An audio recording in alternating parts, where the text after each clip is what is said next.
This portion of teacher training covers the virtual simulation. If you're participating in an on-site simulation, please review that training instead. For the virtual simulation, we'll review student enrollment, stages of the simulation, and other helpful tips that you'll need to facilitate the student's virtual simulation, whether at school or if the students are completing it remotely. To review the JA Finance Park program components, we're currently in teacher training. After training, classroom instruction begins with units on income, saving, investing, and risk management, debit and credit, and Budget Plus. Volunteer integration, the secret sauce to JA programs, varies depending on the type of simulation your school will experience. For the virtual simulation, volunteers have created a library of video resources that should be utilized within the classroom instruction. Unlike the on-site simulation, volunteers are not incorporated in the virtual simulation, which will be led by the teachers. Let's dive into some specifics on the JA Finance Park virtual simulation. As a reminder, there are 3 different web-based platforms that are used in the JA Finance Park program, depending on the version of the curriculum and simulation you're utilizing. The JA User Management System, or UMS, is where teachers will enroll students in their course if they're facilitating the self-guided curriculum. If using the traditional or project-based learning curriculum, teachers will use the UMS site solely to enroll their students in the virtual simulation.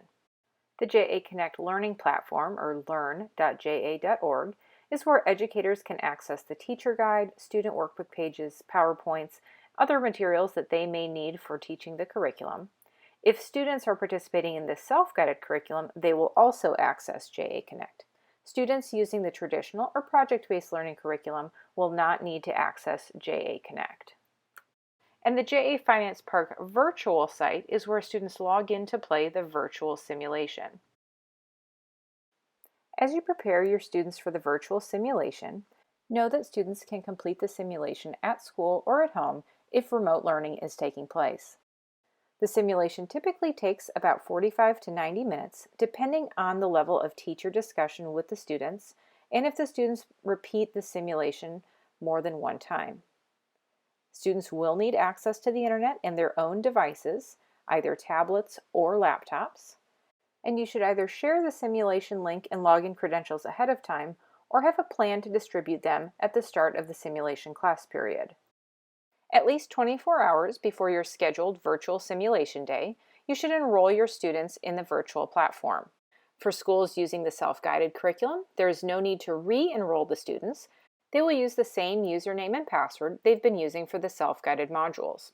For schools using the traditional or PBL versions of the curriculum, teachers will need to enroll their students.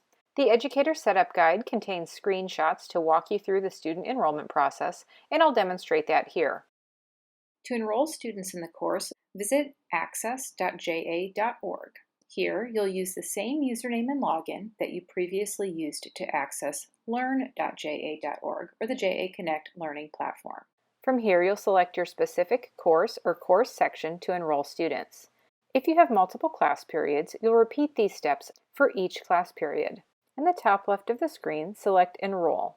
And the easiest way to do this for a large group is to import. You'll use the template here. The spreadsheet will have columns for student first name, student last name, and their email address. If you know the student's email address or they have a school issued one, that would be ideal. But if they don't have one, first name and last name alone are sufficient. If for any reason your school does not have approval to use student names, you can also use generic names like student A, student B, etc., in order to still give the students a generic login. You will choose your file and click Upload. You can see that it's added my sample students. I also had not included an email address in my spreadsheet, and so this automatically created jastudent.a certain number@juniораchievement.org. This is only for username purposes. It does not actually create an email account anywhere and is essentially just their username to log in. After you've had a chance to look at your student list, if you have missed anyone or at any point need to go back and add a student, you can do so individually here, and you'll finish your enrollment. When you close out, you'll be able to see the number of students enrolled in your class. Here's my self-guided class with 3 students. If I want to double check who is enrolled, I can also go back and visit the list here. The 2 that I had just added and the self-guided test student I had already added on a previous occasion. After you've enrolled your students, give at least an hour for the student usernames to become active in the JAFP system. During the virtual simulation, students will put their learning into action.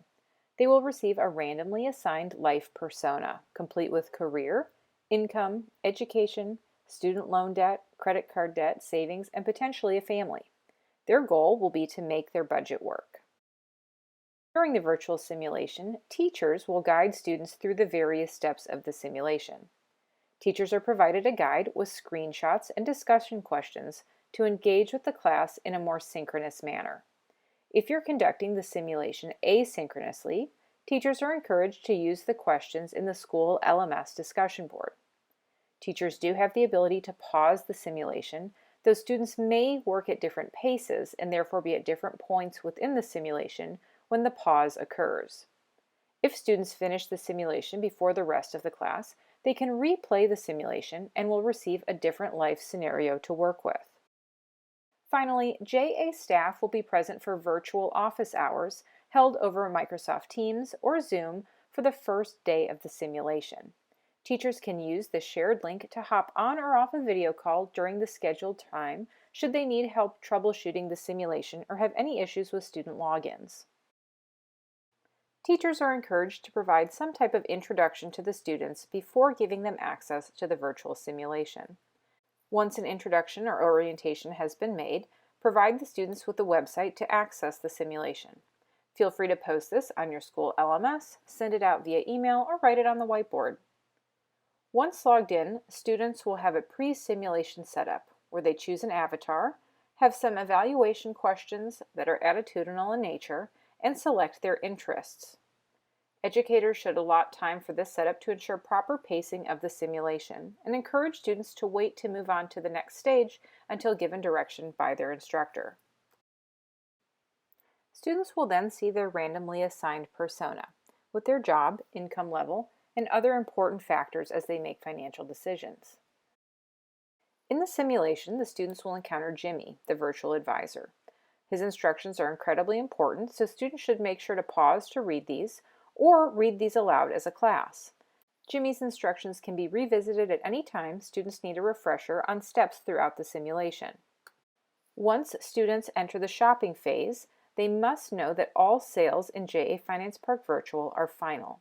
If they are unsure about a purchase, they should exit out of that category before making a payment, then come back to the category later on when they are ready.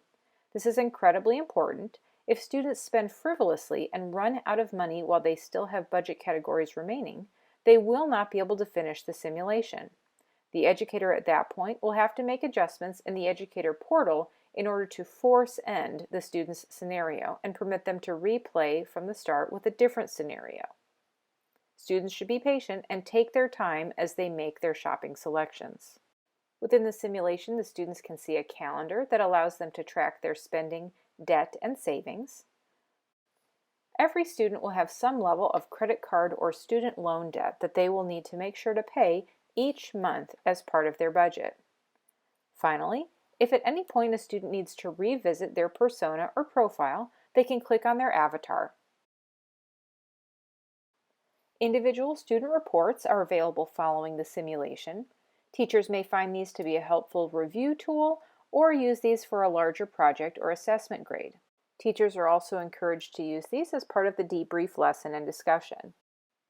Please remember that following the simulation, students should complete their debrief lesson, which looks a little different depending on which version of the curriculum they're using. Teachers are also encouraged to have students revisit the JA Digital Career Book. This allows students to make a fresh comparison between the randomly assigned scenario they were given in their simulation with the career that they're actually considering. Finally, students should also complete the post survey in the SurveyMonkey link found on the teacher checklist. Within 1 week of completing the program, educators should complete the program verification form as well as the teacher survey.